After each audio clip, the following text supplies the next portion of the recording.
Thank you, Carter. Nếu giờ nơi em mang thêm hai bao súng, ông chạy con quay đi mua hoa cúng, ông tìm trẻ hư để đi đem cho chúng, ông bảo chúng nó là nhân viên cho đúng và ông cậy cửa nhà để ném quà vô, cậy các chủ nhà tiện lấy tiền to xịt lên nhầm chữ tao lấy tiền đó và đi có mẹ mày. Cuối cùng được thu như anh em một nhà, ngắm chú em gái tao kêu nục nà, tao kéo homie lên Vincom trộm quà, ai đó có hỏi thì mày kêu lục nhà, tao kêu mày mặc đồ trong tủ vào mà, thêm 20 quà nào và chuẩn bị chiếc cu vào nà, chuẩn bị chiếc cu vào nà.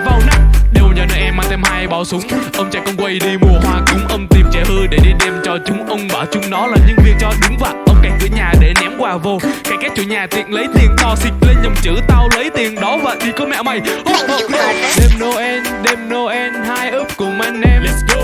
Oh what the fuck is this homie, your girlfriend fuck your friend. Đêm Noel hai ướp cùng anh em. Let's go. Oh what the fuck is this homie, your girlfriend fuck your friend.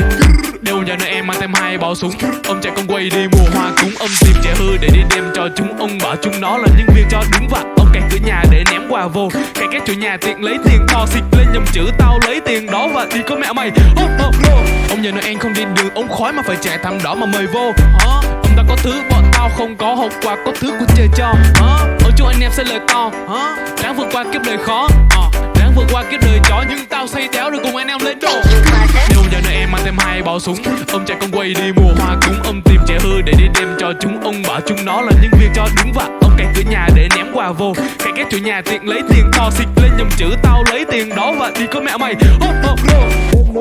Đêm Noel hai ướp cùng anh em. Let's go.